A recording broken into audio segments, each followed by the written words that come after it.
At my gold-digging granddaughter's wedding. They labeled me, the old ghost who paid for nothing. I first saw the name tag as I stood at the check-in table of the Everleigh Grand Ballroom. "Hello, ma'am, here's your card," said the young woman behind the table, smiling brightly, holding out a delicate piece of cardstock in gold calligraphy. I reached out to take it, expecting it to read, "Margaret C. Whitmore, grandmother of the bride." Instead, in swirling cursive letters, it read, "The old ghost who paid for nothing." I stood there, hand frozen midair, blinking once, twice, thinking maybe it was a joke, a printing mistake, or perhaps something meant for a costume party guest who got lost. But the girl didn't flinch. She looked at me as if nothing was wrong. "You okay?" she asked. I smiled, or at least I tried to. "Yes, thank you." I pinned it onto my navy blue shawl like it was nothing more than a name tag. Like it didn't just knock the air out of me. "Please, follow my story until the end. And let me know what city you're watching from. I'd like to know how far the truth travels." That day was supposed to be one of the proudest of my life. My granddaughter, Chelsea, my little miracle baby, was getting married. I'd helped raise her, rocked her to sleep when her mother was overwhelmed, paid for her piano lessons, and wrote the first check for her college fund. When she got engaged, I offered to cover the entire venue cost. I told her, "Let your parents breathe, let me give this to you." She cried and hugged me, told me I was the most generous woman she'd ever known. So I bought the dress. I covered the catering. I even chipped in for the floral arrangements, white roses and baby's breath just like she wanted. The wedding, she said, was her dream, and I was honored to help make it real. That morning, I took extra time getting ready. I curled my hair, wore the pearl earrings my late husband gave me on our 40th anniversary. I spritzed on lavender perfume and looked at myself in the mirror. "Robert," I whispered, "I hope you're proud." The ceremony was beautiful. She looked radiant, I won't lie. Her dress shimmered in the sunlight spilling through the stained glass windows. Her groom, Nathan, had that same stunned expression Robert had when he first saw me in a wedding dress. For those brief moments, everything felt right. But the moment I walked into the reception hall and saw that tag, something shifted. As I entered the ballroom, decorated with floating candles and ivory tablecloths, no one rushed to greet me. No one noticed the tag. Or maybe, they did. Maybe that was the point. I spotted Richard, my son, Chelsea's father, chatting animatedly with Pamela, his wife. I waved. Pamela blinked at me, nodded, then turned back to her wine. Even the server seemed unsure where to direct me. Table 7, ma'am, right next to the buffet." Table 7 was odd. It was a folding table, tucked near the exit door. The linen didn't match the others. No place cards, no centerpiece. I took my seat. Around me, other guests chatted, laughed, clinked glasses. I watched as Pamela danced with the bride. Watched as the DJ called for the most important women in Chelsea's life to join her on the floor. Aunts, sisters, friends. My name wasn't called. No one turned to me. Then I overheard it. Two women at the next table, laughing into their champagne. One said, "Did you see her name tag?" The other burst out, "Oh my God. Yes, that was Pamela's idea. Said it'd be hilarious. Right? Calling her the old ghost, brutal." My fingers clutched the edge of the table. The lace trim scratched against my palm. They knew. They did it on purpose. My own family. I wasn't the matriarch anymore. I was a ghost, a faded memory, a walking checkbook. And they made sure everyone knew it. I sat at that table in silence, swirling my untouched glass of water. The condensation slid down my fingers. A tiny cold reminder that I was very much present in a place where I wasn't wanted. No one approached me. Not Richard, not Pamela, not even Chelsea. I watched as they laughed around the head table, surrounded by her sorority sisters and Nathan's fraternity buddies. Champagne flowed, flashbulbs popped. My presence, or lack thereof, didn't matter. Not anymore. But I didn't leave. I didn't storm out or make a scene. That would have given them something to whisper about. Instead, I did what I've always done, I endured. The chair was hard and wobbled slightly. I shifted my weight and smoothed out the creases on my dress. The same dress Chelsea once said made me look like a fairy godmother. I watched them cut the cake I paid for. I heard the DJ announce, "Let's give it up for the couple, and the parents who made this all possible." Everyone clapped. I didn't. The name tag on my chest felt heavier with every second. The old ghost who paid for nothing. There was nothing accidental about it. Pamela had always made sure I knew my place. She didn't like how close Chelsea and I were. Didn't like that Chelsea called me when she was anxious or heartbroken. Not her mother. It made sense now. Why I wasn't invited to the bridal shower. Why my dress wasn't part of the family color scheme. Why Chelsea's fiancé barely acknowledged me at the rehearsal dinner. This had been planned. Quietly. Deliberately. I stared at my lap. The linen napkin still folded perfectly across my knees. My hands rested still. Not trembling. Just waiting. I felt like a relic. A framed photo nobody dusted anymore. They saw me as something outdated, someone who had served her purpose and now lingered. Inconvenient and unnecessary. A server passed by with mini crab cakes. I shook my head politely. What appetite could I possibly have?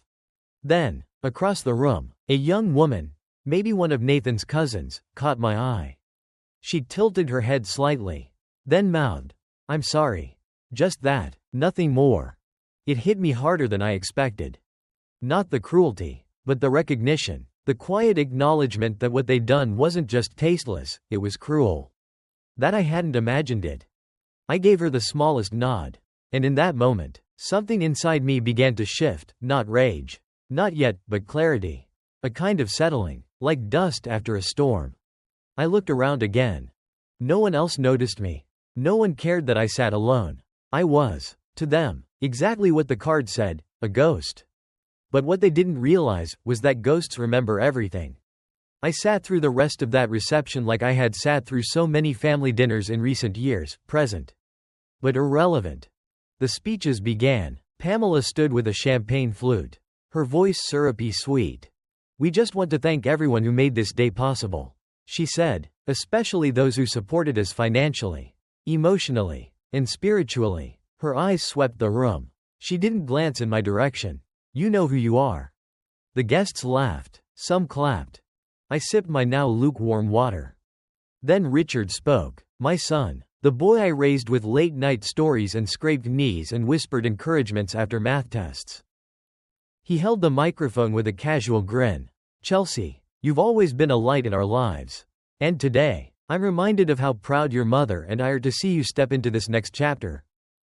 No mention of me. No recognition. Not even a passing word for the woman who signed the check that paid for the very ballroom they were standing in.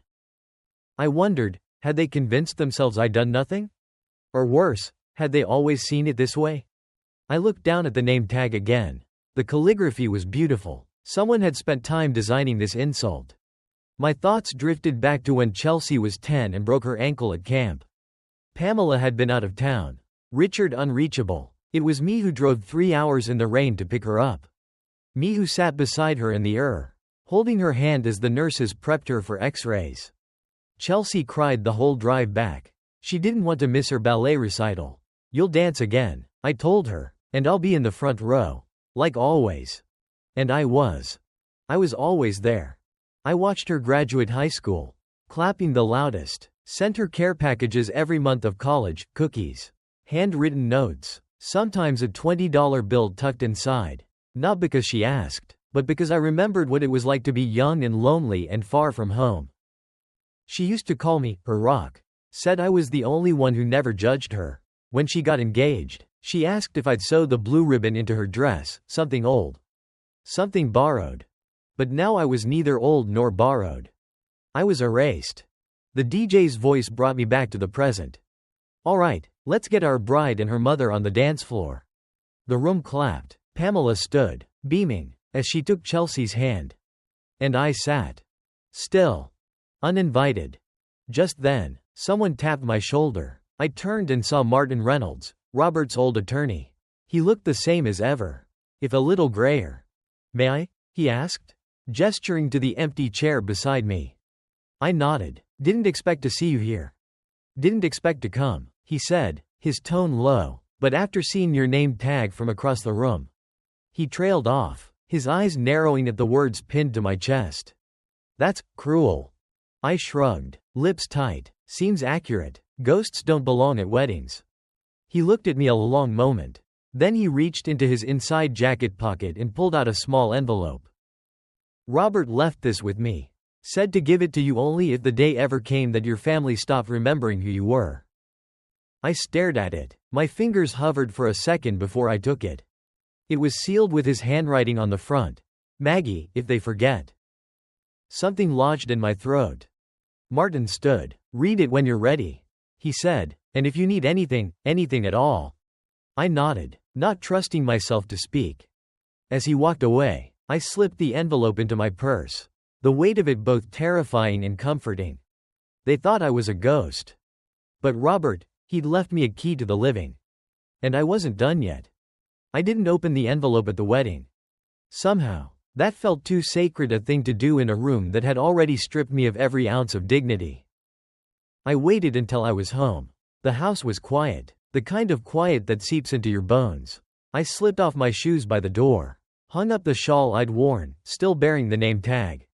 I left it pinned there, let it hang like a souvenir from a war one hadn't agreed to fight. The kitchen smelled faintly of lavender and lemon, from the candle I'd burned before leaving that morning. I poured a glass of water. My hands steady now. I sat at the kitchen table. The one Robert and I bought secondhand the year Chelsea was born. The varnish was worn in all the places our elbows used to rest. Then I opened the envelope. Inside was a single sheet of paper. Robert's handwriting, neat, deliberate, like always. Maggie, if you're reading this, I'm gone, and something's gone very wrong. You gave them your heart, your name, your money, and your time. If they've forgotten who you are, this will help them remember.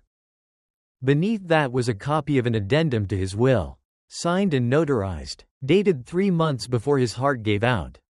It stated, in clear legal language, that any family member who publicly humiliated, disrespected, or attempted to ostracize me would be immediately disqualified from inheriting any portion of his estate. Every clause was specific, every signature, legal. I read it twice, then a third time. He knew. He had seen it coming, what they were capable of, what I had been too blinded by hope to believe. I folded the paper carefully and slipped it back into the envelope. Then I sat back and stared at the wall, letting the reality settle. Not rage. Not even vindication. Just clarity. For years, I'd convinced myself that the little slights were accidents. That the forgotten invitations, the missed calls, the quiet exclusions were the result of busy lives and generational distance. But tonight proved otherwise. That name tag wasn't a mistake. It was a message. And now, thanks to Robert, I had one to send in return. I walked upstairs to the study. Robert's old desk still held his files. Meticulously labeled, I unlocked the cabinet, pulled out the folder marked Estate, Active and slipped the envelope inside. Then I closed the drawer, turned the key, and placed it back in my pocket. I wasn't going to call a lawyer tomorrow. Not yet. I needed to see just how far they'd go. People show their truest selves when they think you've lost your value. When they believe you have nothing left to offer, or take away. I was tired of giving. Tired of forgiving people who never apologized. Tired of shrinking to fit into corners of a family I helped build from the ground up. They wanted a ghost? I could be one. But not the kind that disappears. The kind that lingers, that watches, that remembers, that waits. The next morning, I woke up earlier than usual. The light through my bedroom curtains was pale and cold, like winter was already pressing against the windows. I lay there for a moment, staring at the ceiling, listening to the silence of a house that once echoed with laughter and footsteps and late-night phone calls. Now it was just still. I got up, made coffee, black, strong, toasted a slice of bread, though I didn't eat it. Habit, mostly. Then I sat at the kitchen table and took out the envelope again. I didn't need to read the contents, I knew every word by heart now. But I held it anyway. Just to feel it, just to remember that someone, somewhere, once thought I was worth protecting. Around 9 a.m., my phone buzzed. A text from Richard. Hey Mom, Chelsea wanted me to check, did you enjoy the wedding? No apology.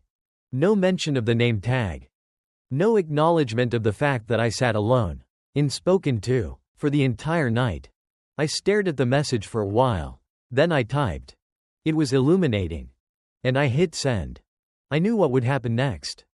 Later that afternoon, Pamela called. I let it ring twice before answering. "Hi, Margaret," she said, using my full name the way she always did when she was trying to sound formal. "Richard told me you had some feelings about the wedding?" I smiled to myself. Feelings. That's what they always called it, like I was a fragile old woman who'd misread the room. Again. "No feelings," I said calmly, "just observations." "Well," she said, her voice tightening, "you know Chelsea worked really hard on all the details. She was devastated to hear you didn't feel included." Included? The word nearly made me laugh. "She seemed to be enjoying herself just fine," I replied, surrounded by everyone who mattered. There was a pause on the other end. Then, "Look, if this is about the name tag." "It's not," I cut in. "It's about the pattern." "Excuse me?" "The bridal shower I wasn't invited to. The seating arrangement. The speeches. Years of being slowly edged out of birthdays. Holidays. Graduations. It wasn't just one name tag. Pamela. That was just the signature at the bottom of a very long letter." Another pause. A deeper one this time. "Well," she said finally. Her tone clipped. "I'm sorry you feel that way. Not we're sorry. Not we hurt you. Just you feel that way." I ended the call without another word. Then I picked up my purse and left the house. I drove to Martin Reynolds' office. Just 15 minutes across town. He greeted me at the door with that same tired warmth he always carried. "Maggie," he said, "I figured I might see you today." I handed him the envelope. "I want to update the will." He nodded. "Are you sure?" I nodded. "Very." We sat in his office for over an hour, reviewing details, clarifying language. When we were done, he slid the new documents across the table for my signature. As I pressed the pen to paper, I felt, not powerful. Exactly, but clear, like fog had finally lifted. On my way out, Martin stopped me. "Just so you know," he said, "Robert suspected this might happen. He said if it did, you'd know what to do." I smiled. Just a little. He always gave me too much credit. "No," Martin replied, "I think he knew exactly who he married." That week, I didn't call anyone. Not Richard, not Chelsea, not even my bridge group. I spent most of my days in the garden, pruning hydrangeas that had overgrown, sweeping the porch, reorganizing the pantry, tasks that required little thought, but kept my hands busy while my mind stayed sharp. I didn't tell anyone about the new will. I didn't need to. Let them continue their performances. Let them believe I was sulking, licking old wounds, or, better yet, that I'd finally accepted my place at the edge of the family tree. Ghosts don't talk. Ghosts wait. Then Saturday came. I was sitting on the porch with a book when a black SUV pulled into the driveway. I recognized the license plate, Richards. He stepped out wearing a half smile, like he wasn't sure if he should hug me or brace for impact.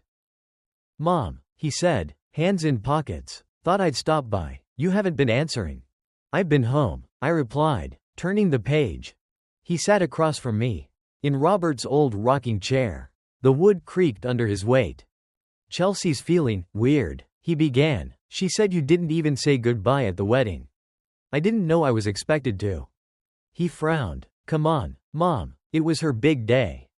I looked at him then. Really looked. At the man I raised. The boy who once cried when he broke a neighbor's window and came running into my arms. Who used to bring me wildflowers from the backyard. Now he looked at me like I was something brittle, inconvenient. "I've always been there for her," I said, voice calm. "And for you." "I know," he said quickly, almost reflexively. "No," I continued, "I don't think you do." He shifted in the chair. I didn't fill the silence for him. Let it stretch. Finally, he sighed. "Look, Pamela says maybe we went too far. The name tag, the table, it was uncalled for." Uncalled for.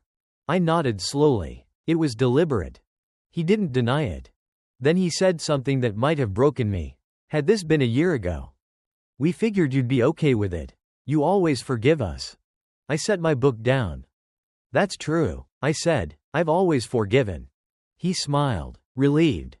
But forgiveness doesn't mean forgetting, I added, and it definitely doesn't mean allowing. He blinked. I stood, smoothed my cardigan. There's a difference between being gracious and being invisible. You've mistaken my silence for weakness. Mom. No, I said, not harshly, just final. You came here today thinking I needed to hear you say sorry. But really, you needed to convince yourself that you're still a good son. The words hung between us, like wet laundry on a cold line. I loved your father, I continued, and he loved me, enough to see what I couldn't, enough to protect me, even after death. Richard looked confused. What do you mean? I shook my head. If you don't know now, you will soon.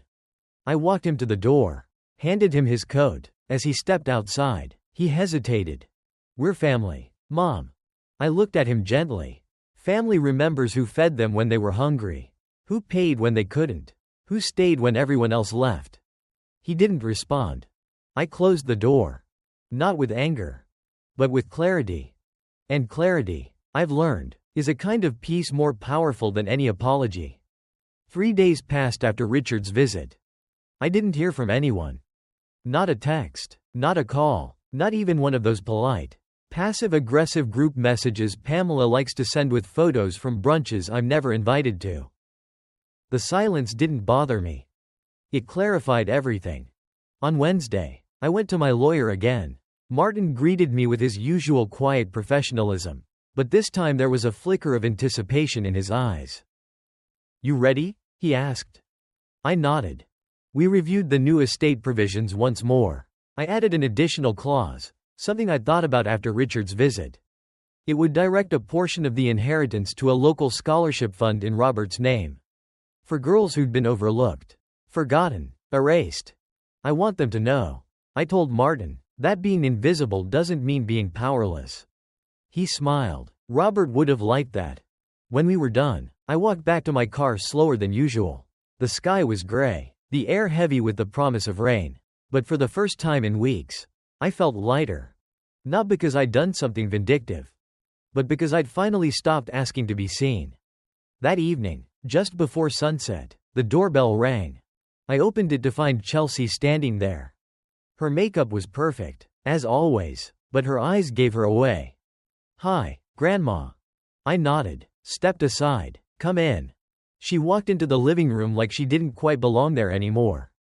As if the furniture remembered too much. I didn't know about the name tag, she said quickly. That wasn't me. I didn't speak, just waited. I mean, I saw it after the fact. And I told Mom it was too far. Still, I said nothing. She sank onto the couch, fingers twisting the strap of her purse. I should have said something. At the wedding, I saw you sitting alone and she stopped. Looked up at me. I froze. I didn't know what to do. I sat across from her. Let the quiet settle. I didn't come here to make excuses. She added, voice softer now. I came because I miss you. That landed harder than I expected. Not because I believed her, but because I wanted to. You looked beautiful that day, I said finally. She blinked. Thank you. And happy. She nodded. But so did I once. I added, on my wedding day, on the day you were born, on the days I stood in the cold to clap for you at dance recitals. Her eyes glistened. You didn't lose me because of one name tag. Chelsea, I said, my voice steady. You lost me when you stood by and watched people strip me of my place in your life, and said nothing. I didn't know how.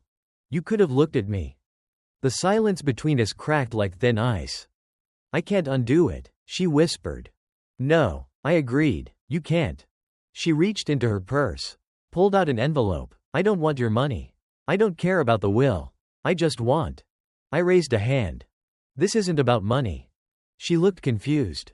It's about memory, I said, and who chooses to carry it forward. She stood, wiping her eyes. I hope someday, I can earn back your trust. I nodded, so do I. She left quietly. And as the door clicked shut behind her, I walked to the kitchen, poured a cup of tea, and sat by the window. The rain had finally come. The rain lasted through the night. It drummed gently on the rooftop, steady and rhythmic, like the world was trying to remind me to breathe, to be still, to just exist. I sat by the window long after Chelsea left. My tea gone cold in the cup. I wasn't angry. I wasn't even sad. I was just settled. The kind of settled that comes after a storm has pulled through and shown you exactly what needs to be rebuilt, and what's better left untouched. The next morning, I pulled out the old photo albums.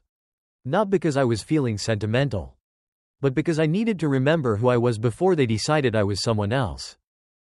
There were pictures of me in my 20s, standing beside Robert in our first house, tiny, cramped, full of laughter. Images of Richard as a baby, clutching my finger with all the might his little fist could hold. Photos of Chelsea playing with yarn and kittens in my living room. Her face lit with the kind of joy children only show to people they feel safe with. And then there were the holiday shots, the ones where I cooked for 20 and cleaned for 30. Where I smiled even when no one offered to help. Where I bought the gifts, hosted the dinners, and was quietly cropped out of the family stories. Invisible, even in the evidence. But not anymore. That afternoon, I went to the bank. There were papers to update, accounts to adjust, safe deposit boxes to access. The clerk was kind, professional. "Are you sure you want to make these changes, Mrs. Whitmore?" "I'm certain." He nodded, typing swiftly. "You've got everything in order." Yes, for once, I did. On the way home, I drove past the Everleigh Grand Ballroom. They were setting up for another wedding, white tents, folding chairs, flowers by the truckload. I parked across the street and watched for a moment. A grandmother stood beside a young girl, helping her smooth down the pleats of a flower girl dress. The child grinned, then ran off laughing. The older woman didn't chase after her. She just stood there smiling, eyes glassy, heart full. That used to be me. And for all that had happened, I wouldn't trade those years. I wouldn't erase the joy I gave freely, even if it was later forgotten. But I also knew this. I wouldn't hand over another piece of myself to people who only remembered me when they needed something. As I pulled away from the curb, my phone buzzed again. This time, a message from Pamela. "Can we talk?" I turned the phone face down. She would have to wait. I'd spent decades putting myself last, prioritizing their comfort over my dignity, explaining away the silence, shrinking so they could feel big. Not anymore. They could sit in the silence now. Let them wonder what I was thinking. Let them ask each other what I'd change.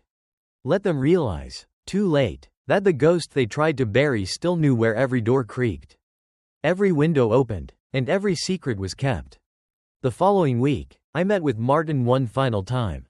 He handed me a neat stack of documents, freshly signed, notarized, and sealed. "Everything's in motion now," he said. "The updates will take effect immediately." I nodded. Good. Then I did something I hadn't done in years. I asked him for copies. Not digital, paper. Something I could hold. Something they couldn't delete, misplace, or pretend never existed. He slipped them into a heavy envelope and passed them across the desk. "You sure you want to deliver them yourself?" I smiled faintly. Absolutely. The next day, I drove to Richard and Pamela's house. The same two-story colonial I'd helped them buy a decade ago. My name never added to the deed, of course.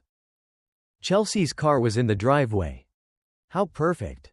I parked across the street, just like I always did. Never in the driveway. Pamela hated it when I blocked her side. With the envelope in hand, I walked up the path. The door opened before I could knock.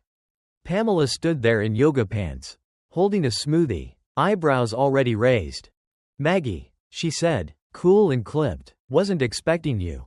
"I know," I replied. "That's what makes it fun." Her eyes narrowed. "What's this?" I handed her the envelope. A gift, from the woman who paid for everything. She took it, confused. Before she could open her mouth again, I turned to leave. But just behind her, in the hallway, Chelsea appeared. She looked different, quieter, more thoughtful. She stepped forward, her eyes flicking to the envelope, then to me. "What is it?" she asked. "A reminder," I said softly, "of what happens when you pretend someone never mattered." Neither of them spoke. So I walked away. I didn't cry. Didn't shake. Didn't look back. By the time I reached my car, I felt it. Something uncoiling in my chest. Not anger. Not revenge. Relief. They had taken from me what they thought I wouldn't notice: my place, my presence, my purpose. But what they never counted on was this: I had the power to take something back. And I just had. I didn't hear back from them right away. But I knew the moment they opened that envelope. There was no dramatic phone call, no tearful confrontation, just silence, heavy and deliberate. Then, 2 days later, a voicemail from Richard. He sounded shaken. "Mom, I got the papers. Look, this doesn't have to go this way. We can fix this." I played the message once. Then again. Fix what? The truth? The past? The name tag? A few hours later, Chelsea called. "Grandma, I just found out. About the will. About everything." Her voice cracked. "You don't have to do this." But I already had. And I wasn't going to explain it to her. Not anymore. I didn't owe them that. Instead, I wrote a letter. Not for drama. For documentation. It wasn't long, just enough to say what needed to be said, clearly, calmly. I loved you all with everything I had. I gave, not because I expected anything in return, but because that's what love looked like to me. Quiet, consistent, unconditional. But love is not permission. It does not mean enduring cruelty with a smile or accepting humiliation as tradition. This decision wasn't made out of spite, but out of truth. I spent too many years erasing myself so others could feel comfortable. That era is over. I folded the letter, slipped a copy into each of the envelopes Martin had mailed on my behalf. They had the legal documents now. Now they had my words, too. That weekend, I took myself out to dinner. Alone, but not lonely. A little Italian place Robert and I used to go when we were younger. I hadn't been back in years. Not since he passed. The hostess, a young woman with kind eyes, greeted me warmly. "Dining alone tonight, ma'am?" I smiled. "Yes." She led me to a booth by the window. As I sat, I noticed a couple across the room, an older woman and her granddaughter, laughing over spaghetti, passing bites back and forth. The girl reached across the table to wipe a smudge of sauce from her grandmother's chin. And it didn't hurt. It didn't ache. Because I'd made peace with the fact that not every story ends the way you hope. But some endings, especially the quiet, steady ones, hold more power than all the dramatic scenes combined. I wasn't the ghost anymore. I was something else now. Someone who had walked through the fire, and didn't ask for permission to rise. A few weeks passed. Leaves began to turn. The hydrangeas in my yard browned at the edges. And the morning air carried the sharp crispness of early fall. The kind of weather that makes you reach for a cardigan before stepping outside. The kind that whispers change is coming, whether you're ready or not. I hadn't heard from Pamela. Not a word. Chelsea sent 2 more texts. Short, hesitant. "I miss you. Can we talk?" I didn't answer. Not because I wanted to punish her. I had no interest in punishment. But because I was finally learning the difference between being needed and being valued. And I wasn't ready to step back into a conversation where I'd be asked to minimize what happened, just to keep the peace. One morning, as I was trimming the rose bushes, my neighbor, Ellen, called out from across the fence. "Heard you rewrote your will," she said with a grin. "The whole street's talking." I smirked. "Well, you know me, always stirring up drama in my old age." She laughed. "About time someone did." I hadn't told many people. Just Martin. But word gets around in quiet neighborhoods. The difference was, this time, I didn't care. Let them talk. Let them guess. Let them spin their stories about the old woman who finally snapped. They'd be wrong, of course. I didn't snap. I simply stopped bending. Later that afternoon, I sat down to write in my journal. I hadn't touched it since Robert died. The leather was worn, the spine soft from years of flipping pages. I opened to a blank sheet and wrote.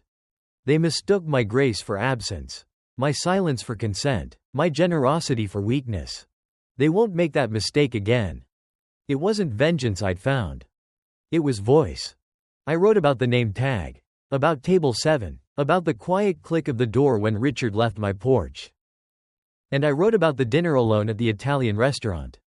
How peaceful it felt to be known only by the waitress's kind eyes. And not by decades of expectation. When I finished, I closed the journal and tucked it back into the drawer. Not as a secret, but as a record. A ledger of the line I had finally drawn. A month later, I received an invitation in the mail. Heavy cream cardstock, gold embossed letters, formal, polished. It was from Chelsea. A belated family appreciation dinner. No mention of the wedding. No apology. Just a polite, carefully worded olive branch. I read it twice. Then set it down. Not with bitterness. With understanding. She was trying, in her way. Reaching back towards something she thought she could salvage. But I knew now. Some ties don't need to be cut. They simply need to be loosened. And allowed to fall. That night, I made myself a warm dinner.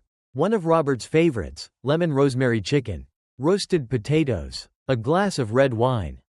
I sat at the dining table alone. Not as punishment. But as peace. Outside, the wind rustled the trees. The neighborhood was quiet. No laughter. No doorbells. Just stillness. And in that stillness, I finally felt something I hadn't in years. Home. Not the kind built with walls or filled with voices. But the kind you carry in your chest. Once you've stopped asking others to build it for you. I looked over at the shawl still hanging by the door. The name tag was gone now. I'd clipped it off, dropped it into the trash, and covered it with coffee grounds. Let it rot where it belonged. My name was never the old ghost who paid for nothing. It was Margaret Whitmore. Mother. Grandmother. Wife. Woman. A woman who gave everything, and still had something left to reclaim. They would remember me however they chose. But I had already remembered myself. And that was enough.